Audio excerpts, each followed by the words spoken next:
నమస్తే, నేను Vamshi. Welcome to news chip. Khalistani తీవ్రవాది నిజ్జర్ హత్య కేసుకు సంబంధించి భారత్లో కెనడా ఇంటెలిజెన్స్ చీఫ్ రహస్య పర్యటన చేసినట్లుగా తెలుస్తోంది. భారత ఇంటెలిజెన్స్ ఈ విషయాన్ని ధృవీకరించినట్లుగా కూడా వార్తలు అందుతూ ఉన్నాయి.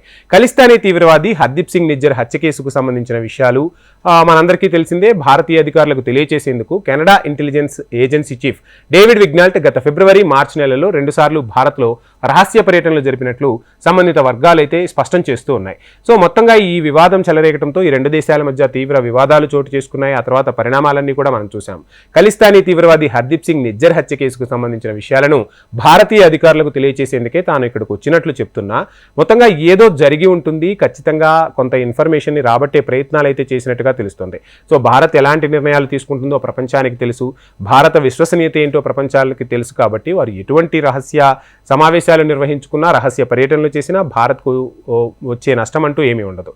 ఈ హత్య విషయమై ఒటావా దర్యాప్తులో వెల్లడైన సమాచారాన్ని Canadian security intelligence services chief Vigneault మన అధికారులతో కూడా పంచుకున్నట్టు తెలిసింది. నిజ్జర్ హత్యలో భారతీయ ఏజెంట్ల ప్రమేయం ఉండే అవకాశం ఉందట.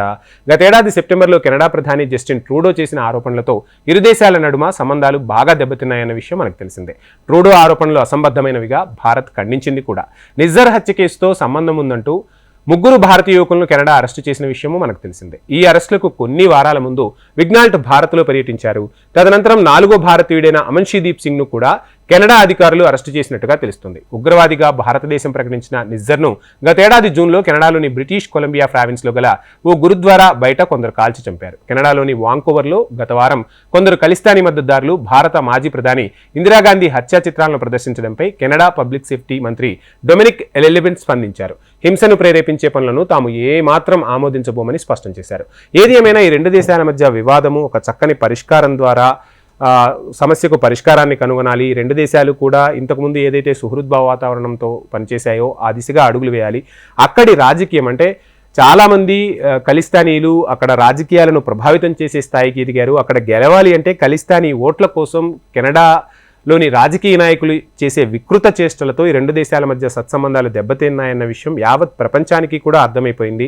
సో ఆ రాజకీయాలను పక్కన పెట్టి అక్కడ ఉన్న సమస్యను గుర్తించి ఆ సమస్యను పరిష్కరిస్తేనే ఖచ్చితంగా ఈ సమస్యకు ఒక మంచి పరిష్కారం అనేది లభిస్తుంది.